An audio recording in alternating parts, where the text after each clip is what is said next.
원래 조용하게 좀 기도하면서 하루를 오늘은 보내려고 했는데 문득 생각해 보니까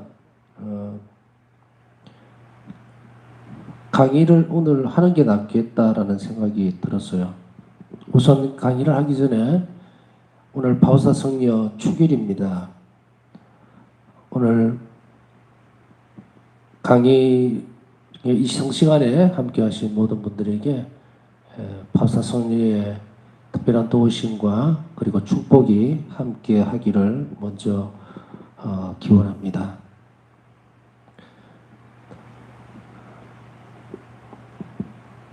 성시간 준비를 하러 오다가 우리 여기 현관에 보면은 좀 큰 TV가 하나 있어요. 아주 크지는 않지만 24시간 이제 폴란드에 있는 자베 성모 수녀회를 이렇게 생방송으로 이렇게 계속 보여주거든요. 그래서 그것을 오다가 유심히 봤더니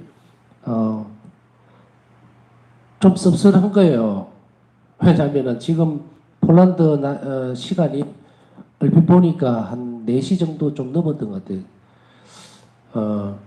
4시 지금 시간으로 보면은 뭐 한 43분 그 정도 됐는데 오늘 바우사 성녀 축일이라고 사람들이 거기에 기도하러 굉장히 많이 와가 있더라고요. 물론 앞부분만 이렇게 카메라로 보이기 때문에 그런데 그 사람들이 유해 앞에 와서 기도를 참 많이 하고 있다는 생각이 들어요.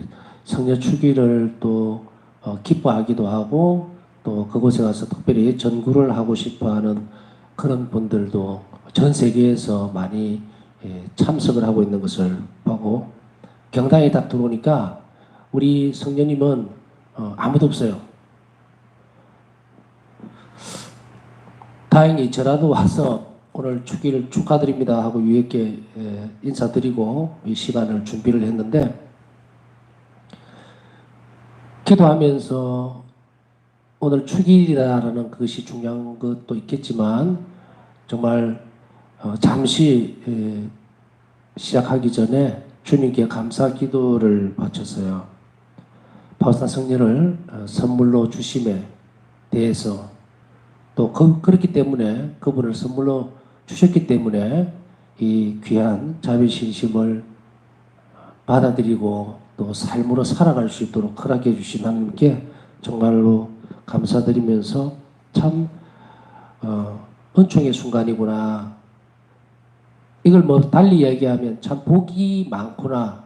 은총을 벌써 많이 받았구나. 이런 생각이 들어요.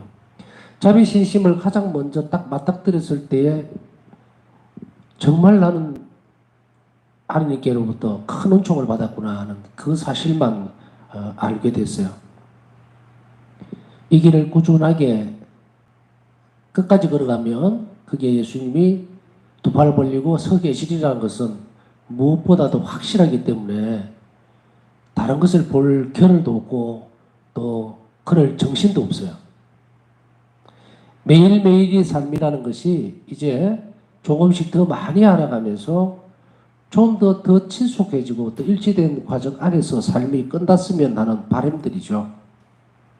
그렇게 하니까 매일의 삶이 정말 귀한 것이고 또 그 시간이 각자에게는 굉장히 큰 십자가일 수도 있고 어려울 수도 있겠지만 그러나 하나님께서 마련해 주신 이 길, 특별히 바우사 성녀를 통해서 큰 길을 열어주신 것에 대해서 감사드리면서 오늘은 이 축일을 맞아서 하루 더 오늘 강의를 하는 게 낫겠다, 좋겠다. 뭐 그런 생각이 들었어요. 그래서 오늘 강의를 계속 이어가려고 합니다. 어제 믿음의 정신은 점차 전부를 하나님께 완전히 내맡기도록 이끈다고 했는데 천상 아버지의 자비로우신 사랑을 확신하는 데서 나옵니다 하고 이렇게 쭉 설명을 드렸어요. 오늘은 믿음을 통해서 자신에게 주어지는 모든 것을 바우사 성녀는 은총으로 보았습니다. 고통, 아픔, 오해, 질병, 인간적인 불평등도 하나님께서 직접 보내시는 선물이었다. 사실 이제 이 바우사 성녀는 이 일기에서 보면 이 부분들을 다른 식으로 이렇게 볼 수가 있는 거야. 우리가 이것이 선물이었다는 사실을 비록 하느님 심판대에 섰을 때, 죽었을 때라는 이야기죠. 그때야 비로소 이것이 정말로 귀한 것이라는 것, 무엇보다도 소중한 것이었다는, 그래서 바꿀 수 없는 선물이었다는 것을 그때서 알게 되겠지만 그때는 이미 늦을 것입니다. 우리는 이 성인을 통해서 이걸 알고 있는 거예요. 지금 알게 되죠. 이게 선물이라는 것을. 그러니 우리는 이 성인이 얼마나 귀한 존재입니까? 미리 알게 된다는 거를. 준비시키는 것을. 그래서 우리는 수없이 많은 사람들 중에 어쩌면은 선택받았다라는 표현보다 이끌려졌다, 반응했다, 혹은 내가 믿음을 그쪽으로 표현하겠다, 뭐 이런 식으로 자비심에 대해서 그렇게 되어졌으니까 지금 우리는 강의를 시작할 수도 있고 또 그것을 들을 수도 있는 거예요. 조금 세분화시켜서 살펴볼까요? 고통이라든지 아픔이라든지 다른 사람에게서 오는 어떤 오해나 편견이라든지 질병이라든지 또 인간적으로 우리가 이렇게 세상 살아가다 보면 불공평한 점들도 많죠. 뭐 불공평하다는 것이 뭐 정말로 제정신 아닌 사람들처럼 왜 저 사람은 부자인데 나는 못 사느냐, 이건 불공평, 이 불평 아니에요. 이 불공평 아닙니다. 상대적인 박탈감 때문에 그렇게 되어지는 건데 그것이 우리 안에서 내 자신에게 주어져 있는 것을 성실하게 잘 보면 그런 것도 없어요. 여하튼 이런 불공평하다는 것은 형평성이 맞지 않는다는 거죠. 뭐 그런 것들까지도 하나님께서 온 선물로 받기 때문에 바울사 성령에게 있어서는 어떻다? 모든 것이 구원을 위한 과정으로 본 거예요. 그래서 이런 것들을 우리가 알고 있으면 우리가 세상을 바라보는 시각이 바뀌게 되죠. 이렇게 동물적인 반응을 일으키면 안 됩니다. 인간적인 반응을 일으켜야지 인간의 반응이 일어나면 안 돼요. 인간의 반응은 뭡니까? 탁 때리면 아야 하고 팔이 쑥 반대쪽으로 나가는 거, 이거 인간의 반응이에요. 그러나 인간적인 반응은 이성적으로 생각하고 숙고를 합니다. 그 다음에 나오는 행동이에요. 그래서 이 불평등하고 또 질병이고 아프고 싫고 하는 이런 모든 일들 안에 선물이 뭡니까? 감추어져 있는 거죠. 받는 거거든요.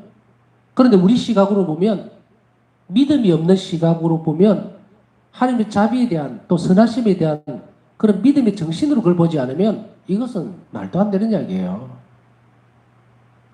하나님은 세상을 왜 이렇게 불공평하게 만들었느냐? 왜 사람을 괴롭히느냐? 왜 이렇게 아픔을 주느냐? 불평밖에 안 나오죠. 그건 뭐 어떤 시각입니까? 믿음의 정신이 없는 시각으로 보기 때문이에요. 믿음의 정신 안에서 그것을 살펴보면 그 안에 감추어져 있는 하나님의 귀한 선물이 있음을 우리 영혼은 알아듣습니다. 그래서 그것을 예수님을 사랑하는 마음으로, 특히 고통 같은 경우는 예수님의 순환에 결합시킬 때에 그것이 선물로서 확 포장지가 뜯겨져 나가요. 그래서 안에 있는 게 드러납니다.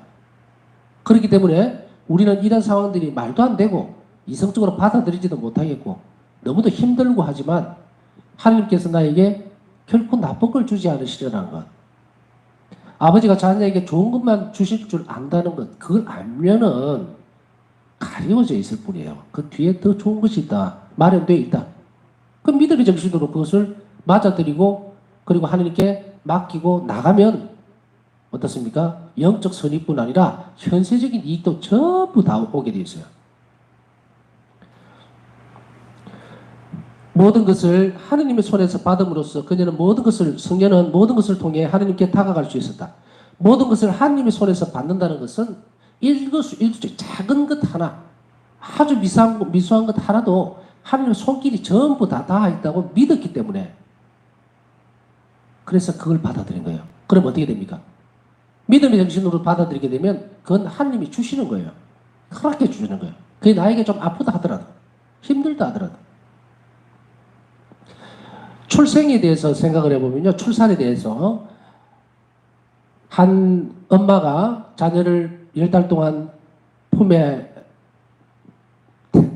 태중에 복중이죠. 복중에 있다가 그 고통스럽고 무겁고 힘들고 뭐 저는 안 나봐서 모릅니다. 힘들다 하더라고요. 아무래도 무게중심이 있으니까 허리도 엄청 아플 것이고 그 10달 동안의 고통 가운데서 또 출산의 아픔을 겪고 그 다음에 아이를 딱 안았을 때 이걸 선물로 보지 뭐로 봅니까? 모든 그 고통들이 싹 잊혀질 만큼 엄청나게 큰 선물로 드러나죠. 바로 그거예요. 하느님의 손길 안에 있다는 것을 느끼고 받아들일 때에 우리는 어떻게 되어가는가? 우리가 돈도 마찬가지입니다. 재물도 마찬가지고 물질적인 거 뭐 권력이나 뭐 아니면 이런 여러 가지 것들이 있죠. 세상 살아가는 데 있어서 필요하다고 생각되어지는 것들 뭐 불필요한 것이 뭐 있을 수 있겠습니까? 권력도 뭐 필요하면 주는 것이죠. 소위 하면 이제 구약시대 때 보면 왕들이라고 해서 다윗이나 솔로몬이 하느님과의 관계가 틀어졌습니까? 왕이라고 해서 권력이 아주 막강하다고 해서 아니거든요. 세상 사는데 필요한 것들은 전부 다 비켜갈 것이 없어요. 그런데 그것을 어디에서 받았느냐의 문제다. 내가 열심히 노력해서 내 힘으로 만든 획득한 재물들 그 하나님하고 상관없어요. 그런 재물들은 우리 영적 선익에 도움도 안 될 뿐더러 우리 영구원에도 도움이 안 돼요. 그것을 하나님에게서 받았다고 굳게 믿는 사람은 이것을 어디에 씁니까? 이웃에게 나누는 데 씁니다. 완전히 틀려져 버리죠. 내 힘으로 벌어서 내가 뭘 하고 이거 하나님하고 상관없이 살 때에 이런 모든 것들이 다 흩어져 버린다는 이 말이죠. 그래서 일기 1759번에 보면 바울사도는 이렇게 얘기를 하고 있습니다. 주님께서 저에게 보내시는 은총이 자, 이 부분 잘 들으세요. 어떤 모습으로 오든지 은총이 어떤 모습으로 오든지 저는 은총을 담아서 보내시는 그릇에 개의치 않고 그것을 당신께서 직접 보내신 것으로 받아들이겠습니다. 얼마나 아름다운 글인가, 얼마나 참 큰 표현인가. 그래서 제가 이게 보면 밑줄을 쪽쪽 끌어서요. 그릇이라는 말이에요. 무엇에 담아 보내시든 고통이라는 그릇에 담아 보내시든 오해나 편견과 불평등이라는 이런 그릇들에 담아 보내시든 저는 그것을 당신께서 직접 보내신 것으로 받아들이겠습니다.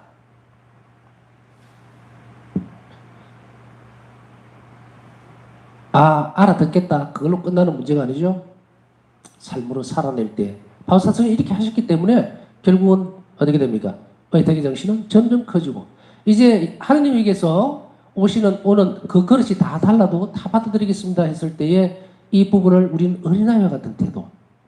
바울사 성령은 이 부분을 점점 발전시켜 나가서 마지막에는 어떻다? 완전 어린아이 같은 태도예요. 무엇을 주시든 다 받아들이니 불평이 있을 수 없고 다 은혜로운 상황이 되어버린 거예요. 색깔이라든지 모양이라든지 형태가 다 다르다고 해서 그걸 구별짓고 이것은 좋고 이것은 막 기쁩니다. 하나님 감사합니다. 이거는 싫습니다. 그런 것이 없었다.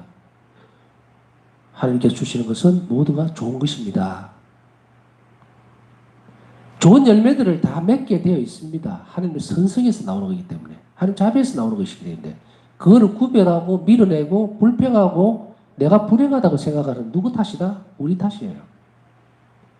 우리가 그것을 그렇게 하지 않도록 하기 위해서 나는 그게 잘 안 되는데 힘든데 그걸 어떻게 하지? 그러니까 우리가 지금 공부를 하면서 뭘 해야 됩니까? 믿음의 정신을 키워나가는 거예요. 믿음이 커지면 이게 보입니다. 평상시에 불평하고 또 막 불만스러웠던 그런 일들도 감사하게 보이기 시작하는 거예요. 뭐로? 믿음의 정신이 커갈수록 은총이 더해지면 바뀌는 거예요. 세상을 바꾸려고 생각하지 말고 내가 바뀌려고 생각해야 돼요. 사람들은 마치 세상이 나를 위해서 돌아가는 것 같이 착각합니다. 물론 창조질서 안에서는 사람을 향해서 오게 돼 있어요. 그러나 그것을 보존하고 받아들이고 하는 것은 누구 몫이다? 우리 자신의 몫이에요. 세상과 또 일어날 수 있는 일상적인 삶의 관계 개선은 굉장히 중요합니다. 어떤 사람들은 모든 것이 다 불평, 불만, 모든 것이 다 싫고 뭘 해도 불만이고 만족스러움을 느끼지 못하는 것. 그거 뭡니까? 세상과 나와의 관계가 어그러져 있는 거예요. 비뚤어져 있다. 비틀어져 있을 때 이걸 바로 할 수 있는 것은 뭡니까? 하느님께로부터 받으려고 방향을 바꿔버려야 돼요. 그것이 바로 믿음으로 살아가는 거예요. 방향 전환을 해야 된다. 뭐 의지적으로 아유 나는 그래 오늘도 참 불만이 많았는데 그래도 내일부터는 안 해야지. 혼자 말하고 혼자 결정하고 내일 되면 또 하고. 이때 우리는 우리 자신의 비참함을 잘 살펴봐야 됩니다. 그래서 우리는 하나님께 하나님 손에서 이것을 받으려고 애를 쓰고 노력을 해야 돼요. 경제적으로나 물질적으로 힘이 드는 사람들, 그런 분들은 기도를 바꿔야 돼요. 태도를 바꿔야 됩니다. 이제 주님께서 주시는 대로 내가 살아가겠습니다. 그런 결심을 하면 이제 일상생활에 있는 패턴들을 다 바꿔야 돼요. 그것을 하나님의 선물로 받아들이려고 노력하고 부족하면 하나님 은총을 계속 청하는 기도를 하면서 보기 시작할 때에 우리는 이런 나머지 부분들을 바꿔 나갈 수 있어요. 그게 물질적인 것이 됐든 뭐 건강이 됐든 뭐가 됐든 하나님께서 특별히 원하지 않으면 그 일은 다 이루어진다. 하나님 뜻에 반하지만 않으면 반대되지만 않는다면 모든 것은 다 이런 식으로 되어갑니다. 그래서 믿음의 길 또 하나님께 의탁하는 이 길은요 마구잡이로 나 있는 길이 아니에요. 여러분들이 이제 비행기를 타고 가잖아요. 비행기가 마음대로 가는 것 같죠? 아닙니다. 항로라는 것이 있어요. 그대로 가지 않으면 큰 사고가 나버립니다. 우리가 하늘을 쳐다보면 길이 없잖아요. 그런데 비행기에서 조종사들은 계기판을 보고 그 항로를 따라갑니다. 배도 마찬가지예요.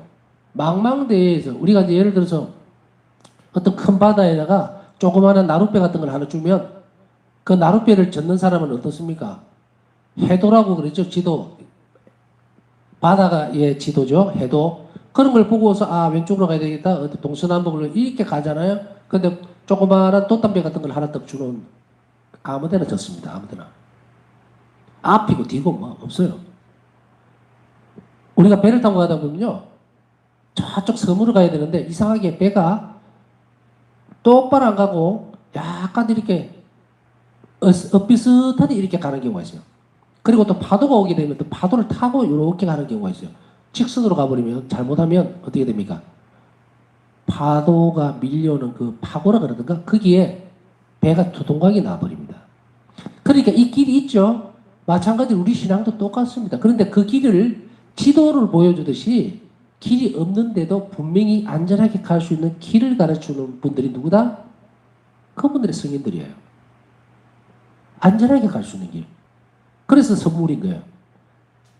그런데 바우사 성녀의 이 일상적인 이 삶의 모습들, 하나님께 의탁했던 이 삶의 모습들과 또 신앙적인 결단, 또 그 길은 가장 안전하게 걸어갈 수 있는 그런 길을 보여주고 있기 때문에 우리는 이 길을 따라서 실행해 나가야 됩니다.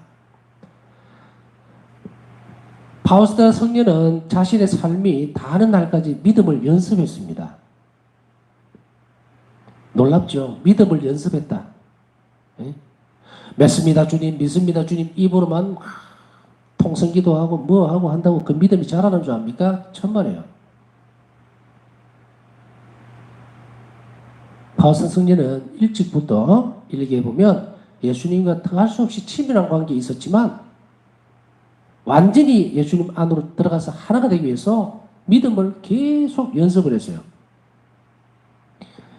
우리 삶 안에서 오늘 하루의 삶 안에서 나는 믿음을 얼마나 연습했습니까? 믿음을 키우기 위해서 얼마나 실행했습니까? 그냥 묵주기도 바치고 자비기도 바치고 뭐 세시기도 시간 맞추고 그거 아니라 그러죠? 그거보다 훨씬 더 많은 일을 해야 된다. 믿음의 삶으로 살아갈 때는. 그래서 연습하라고 한 걸 쭉쭉 공부시켜 드렸잖아요. 그걸 실행해야 돼요. 이제 내일부터라도 조그마한 어떤 일들을 볼 때도 믿음의 눈으로 보도록. 도대체가 믿음의 눈으로 본다는 게 무엇일까를 또 묵상해야 돼요. 예수님이라면 이 상황을 내가 어떻게 받아들이실까를 봐야 되고 또 그 상황 속에서 내가 여기에 대해서 선을 자리 잡지 못하면은 뭐가 들어선다? 악이 들어선다. 그러면 내가 오늘 이 일을 해결하는 데 있어서 하나님 마음에 드는 것은 어떤 겁니까? 내 마음하고 상관없이 내 자존심하고 상관없이 선이 자리 잡도록 해야 되겠죠? 자비가 그 자리를 차지하도록 해야 되겠죠? 그렇게 했을 때 하나님께서 그 자리에 존재하시게 만들 때 그때 하나님은 영광을 받으시는 거예요. 존재하시도록 하니까. 이런 믿음의 연습들을 계속해야 됩니다. 계시나 환시 그리고 하느님과 그분의 자비로우신 계획을 완전히 이해하는 비범한 선물을 받았음에도 평생토록 믿음을 키우는 이 훈련을 게을리하지 않았다. 바울사 성령에게 있어서 이 삶의 모습들은 계시라든지 환시라든지 또 하느님과 만남 또 하느님의 자비로운 계획을 완전히 이해하는 그런 특별한 은총과 선물을 받았음에도 불구하고 이 연습을 한 번도 게을리한 적이 없다.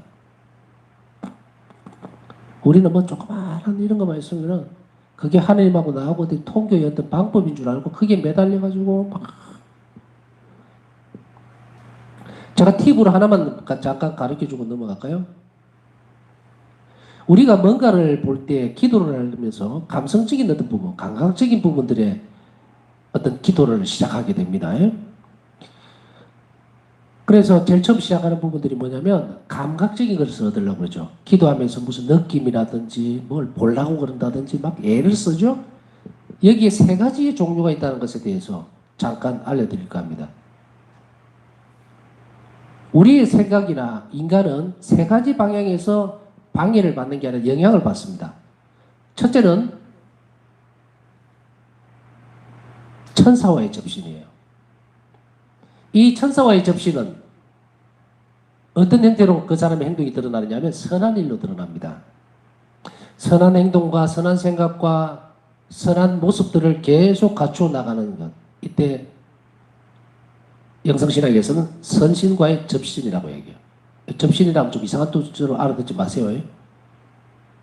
만남이라고 할까요? 그냥 이때의 천사들과의 만남이에요. 두 번째는 악령과의 만남입니다. 이때는 어떻게 한다? 열매를 봐야 돼요. 안 좋은 열매들이 자꾸 나옵니다. 자신이 생각하고 받아들이고 보고 이제 느낌을 받고 그 결과가 열매를 봤을 때 좋지 못한 결과로 계속 드러나면 이것은 악령과의 접신이라고 이야기를 해요. 세 번째는 자기 의지와의 접신이죠. 이 접신, 의지와의 만남, 여하튼 뭐 그런 표현을 자기 의지로 나는 거예요. 아, 하느님 보인다. 무슨 느낌을 받았다. 뭐 했다.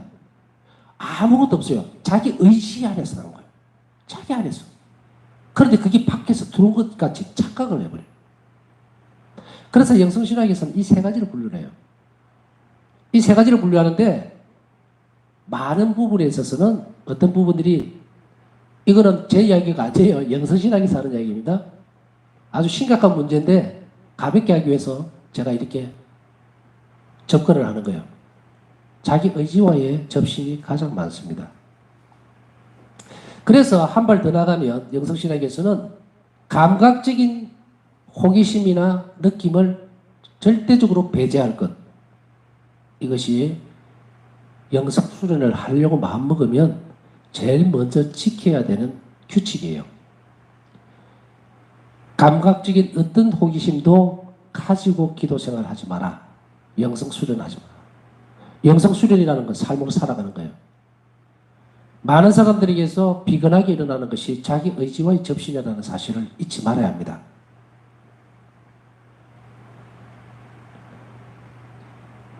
제가